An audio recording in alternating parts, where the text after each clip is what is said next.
Tio nakwaganire kuna kalonde Lyeffe wa manyanga na kusimira kubanga wakiduba sereko wose sulukubanira. It's a very good day and I hope you are enjoying the broadcast here. My name is Onyala Paul. We'll bring you this program today on TV East. Today we're going to speak insurance. For those who have heard about insurance, those who have not heard about insurance, it is a time that we demystify and also elaborate a few things that concern insurance. I'm sure many people are very inquisitive to know more about insurance, and this is the time that we have these questions answered today on this show.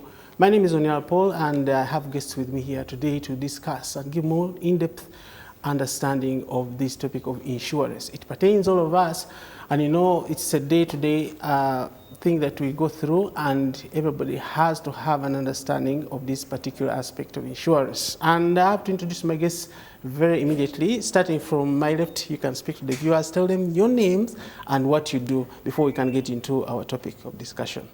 Thank you very much, yes, also for hosting us. My name is Juliet Likono.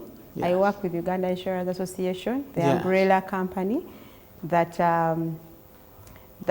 that all the insurance companies in the country subscribe to, being an association.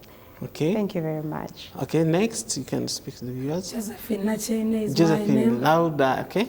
Josephine is my name. Yes. I am a claims manager, and I'm happy to be here. Thank you for hosting us, sir. I've heard about insurance, but I want us to get into the first principles. By definition, what is insurance, basically? Julie, how would you tell somebody what insurance is in simple terms, basically? Thank you. Understanding something is very key, because yes, then it will help you know the relevancy as to why you must take it on. Now, insurance originates from the fact that everyone is exposed to what we call risk. And a risk is a possibility of anything happening that will lead you to any sort of loss. It could be a financial loss or even a loss of life. So when you realize that you're exposed to that risk, then you choose to find ways of mitigating them, okay, or managing them. And one of the ways of managing them is transferring it to someone else. So once you decide to transfer it to someone else, so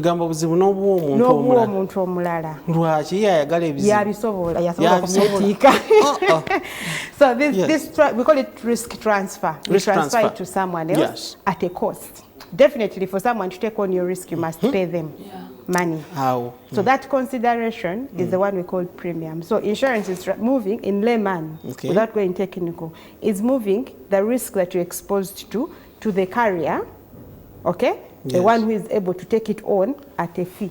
Who has dedicated themselves to taking care of those risks. Exactly. So this carrier, the word from which insurance derived from is insurer. So you are the insurer, the one who carries those burdens is the insurer. So you become the insured. The insured or the policy holder. Because at the end of the day, once we agree on the terms and conditions, and the insurance company says you're going to pay me this amount of money, then you have to get into a contract. Okay. You know, contract, an agreement. You have some documentation that agree, which will then set in the terms and conditions. So insurance is moving your risk from yourself to the insurer at a fee. And that relationship is evidenced with a document. Okay. Yes. So that document is called a policy document. Policy document. Like the word policy, it's a normal word, English word. Policy entails what you're insured against, the property you're insuring, terms and conditions, also how much you'll be paid and how much you have to pay. Okay, Josephine, njagala okumanya ku kintu kimu ekikwatagana ku bya insuwa. Nti abantu babadde n'endowooza nti insurance eno yabagagga, kubanga Julie just mentioned something that there is of course a contractual obligation. There is a premium that is paid. Kiba kitegeeza nti abantu bamu balowooza nti bino bintu byabagagga. What do you think? Have you heard about that anyway? And why do you think people look at it in that way? Omuntu okuinsuringa oba okufuna insurance ayina okubanga mugagga ayina sente ziri empitirivu. Anti kati ffe mu ggwanga lyaffe erya Uganda wano abantu ba bulijjo omuntu wa bulijjo okukwata sente zo zisasulira ekintu alabanga oba yandizisevinzemu oba nezikola ekirala lwaki kuba kati nze ndaba ekintu oba ogenda kifunamu anti kati abantu ba bulijjo kye balina otegeera ekyo nti bw'oba osasulira insurance company ejja n'ekuyamba mu buzibu ng'ofunye obuzibu kati katugeze moto third party insurance bw'oba okoonye n'olumya omuntu ono atambula ku kkubo oba gwe tuyita pedestrian mu luzungu oba omusaabaze mu mmotoka atudde mu mmotoka katugeze ya taxi costa basi bwe bityo kati omuntu oyo bw'afuna obuzibu insurance ejja n'emusasulira waba alumiziddwa emusasulira sente z'akozeseza okujjanja egyempule gye bayita third party insurance era eyo yerisooka omuni nnyo abantu batera nnyo gisanduza. I think it's mandatory. Buli omu alina okuba naye abalina ebidduka pikipiki mmotoka. Tell me about this premium oba sente zino omuntu z'asasulayo okuba nti lwaki zirumanya abantu? Is it non-refundable fee? Why is it kirumanya abantu naye omuntu kuba nze nzikiriza nti omuntu newankubadde nti olina sente ezitali nnyingi ennyo naye bw'omanya nti zinaakuyamba mu seera obuzibu you pay it willfully. Naye what are the conditions attached to this money? Sente zino omuntu zaawayo za insure. Juli njagala onyambeko wano nti omuntu sente zino ziba zitegeeza ki? Obanga asasula ebbanja, is it like savings ezisobola okuddizibwa oba what happens? Thank you. Now insurance has two segments. Yes. Main segments. We have what we call property, I'll call it, it's called non-life or general insurance, which mainly takes care of property, non-living aspects of risks.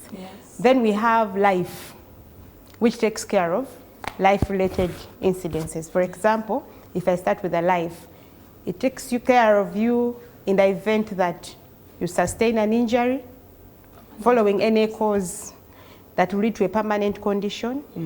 And that permanent condition can also be death. Okay? Or also if you get a critical illness. If you have a life policy, then you get indemnified, you get compensated. Now with life, you agree with the insurance company how long you want to be insured. Okay. Unfortunately with life, or unfortunately, let me use fortunate, if nothing happens to you, your money is given back to you with an interest.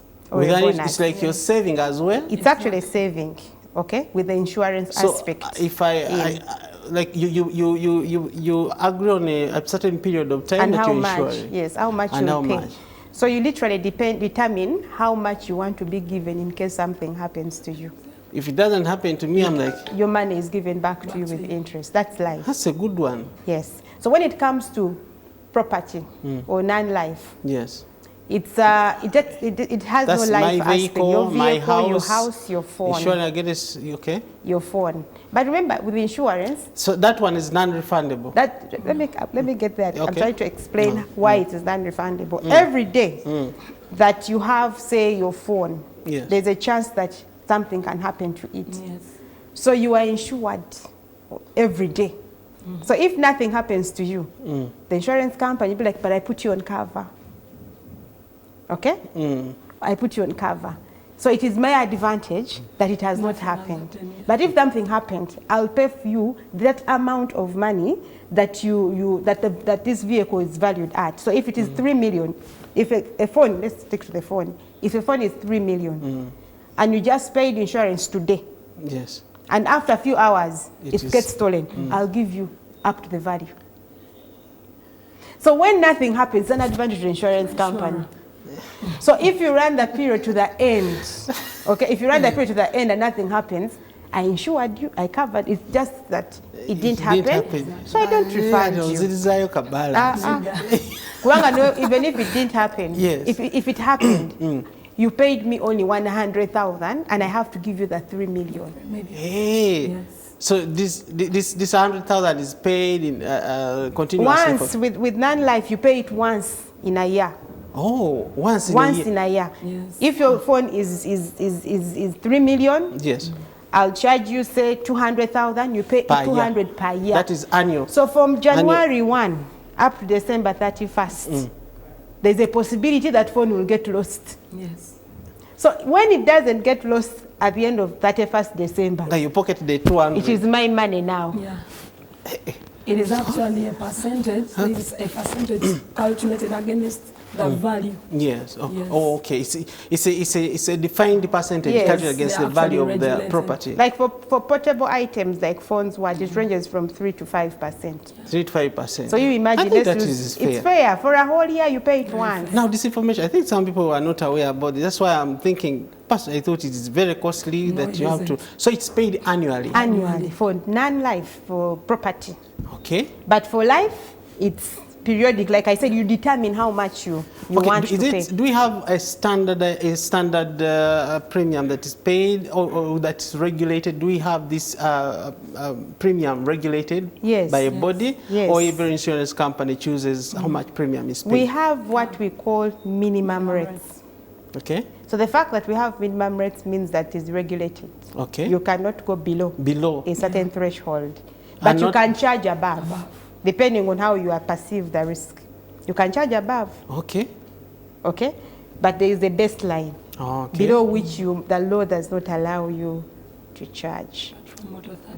Okay, so is this affordable according to the way, is this affordable generally? Fortunately, insurance is not a gamble. You don't just sit there and say, how much should we pay?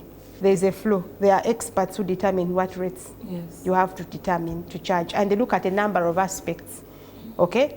Possibility, chance of a loss happening, even the values of the items, okay? The risk exposure that item is attached to. So these are called actuaries. In fact, when we are going to come up with rates, we send to the experts who will give you, they guide you on the minimum you can charge to be able to remain in business, because remember, insurance operates in a pool. Oh, sure. Where the fortunate many compensate the unfortunate many. Or the unfortunate few. They cannot be many when there are many. So that's how insurance works. So that money is not there. So even when, say, an accident happens, someone's money that would have been for the other one is going to be used to pay. The other one has not gotten a risk. There are those in a year that have not claimed, and there are those who have claimed. So it just keeps on rotating among. That's the reason why the money is not too much, because we look at the probability. There is no chance that all of them will get an accident at the same time, on the same day, like all times the same. Yeah, it's just like depositing money in the bank. Not everybody is going to withdraw. So I deposit my money, and then the other person is withdrawing my money and stuff like that. Okay, fair so the reason why people think, give me back, like I'll tell you, when I was still in mainstream, there are people who would buy comprehensive, for example, and the whole year they feel they have not been paid. I've been paying 1 year, 2 year, no claim. This is, I'm putting aside 500,000 every year. I will not insure, let me go third party. That day they go third party is the day they get a major accident. So tell me about the third party. You've just introduced the third party. This is a common insurance policy that I see around, especially people who are driving vehicles, and I think it's mandatory. What is this third party insurance? Who is supposed to take it on? How is it paid, and when? Okay, so first and foremost, the government of Uganda has the responsibility of protecting its citizens. It's a social responsibility cover for the citizens of Uganda. There are many road users on the road. Those who are driving, those who are walking, passengers, okay? So in the interest of protecting the citizens, and it's common with other countries, the motor third-party insurance came on board in 1989, where it mandates every motorist or vehicle owner to have a motor third-party insurance. So motor third-party insurance, like the word third-party, it means that there is a first party, and a second party, and a third party. Meaning motor third-party insurance, from the definition of insurance, protecting you when there is a loss, protects a third party. It's a cover that protects a third party. Who is the first party here? A first party is the owner of the vehicle. The owner of the vehicle. Whom the law mandates to have insurance for this third party, whom we are going to see who they are. The second party is the insurance company, whom the first party approaches if you remember the definition of what insurance is, transferring the risk. Yes. They approach the insurance company to transfer the risk that they might suffer when they cause an accident. Okay. Okay. Please take this on at this price. In case I knock someone, be the one to come in to pay on my behalf. Now, the third party is the other person other than the motorist. The one who is knocked. Who is knocked. So meaning, if you look at the road users we mentioned, a pedestrian, a cyclist, any person, any other user other than you, it could even be a fellow motorist. or even an animal, a cow. Exactly, it can be even a house. As you know, you can be on the road and you go and hit a perimeter wall. Yes, it happens. So a third party is any other person, any other thing, any other person on the road that your vehicle can cause an accident while you're using your car, not even just on the road, that you can cause damages, losses while using the road, while using your car on the road. So it could be like those examples you've said. Now, unfortunately, that's the standard definition of motor third party. Now, in the law, in our current law in Uganda, a third party has been restricted to be a person.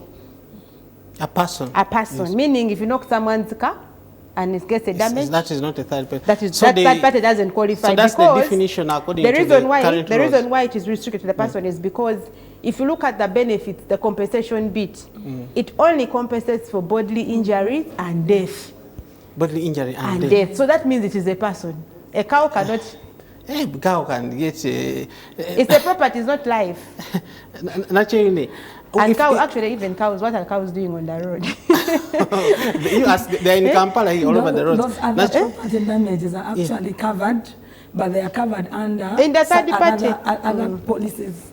You get it? The statutory motor third party doesn't cover those other property damages. Okay. Unless if it has been enhanced.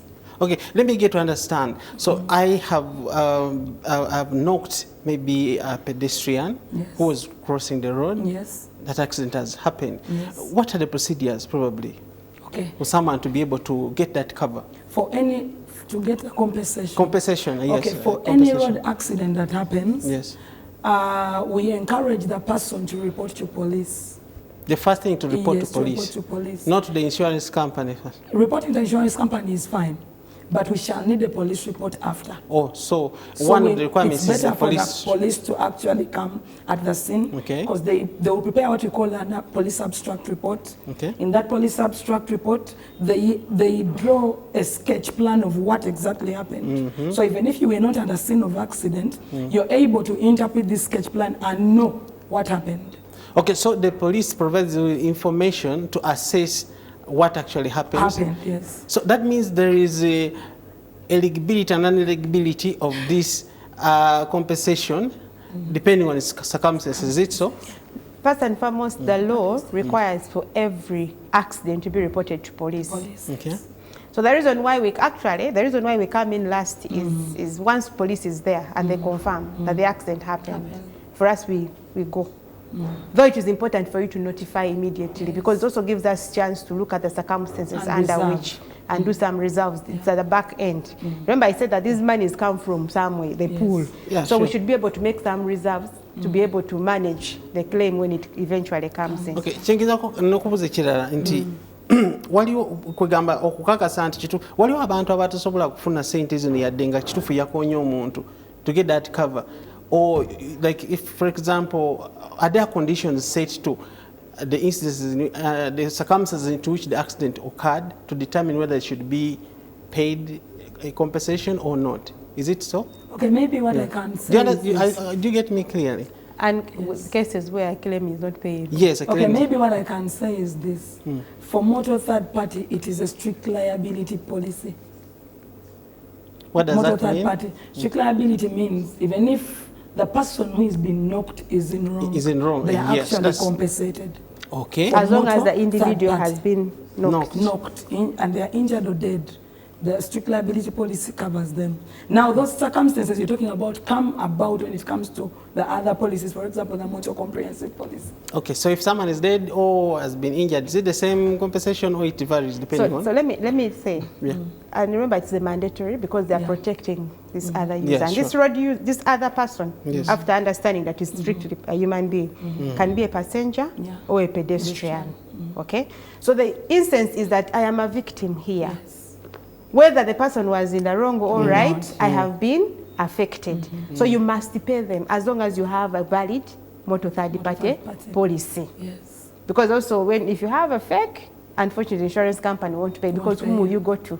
There was no premium received. Yeah. So when a victim is involved, the onus is on us, the insurance companies and the police, to ascertain who insured the vehicle. Okay. Yes. So you work closely with the police to get this report? Because we are not in the scene. Okay. It can also be fraudulent. It can be a staged accident. Ah, so the only evidence, yes, Ugandans are sharp. It can be a staged accident. So when police is there, it gives us the confidence that the scene actually happened because they make some quotes.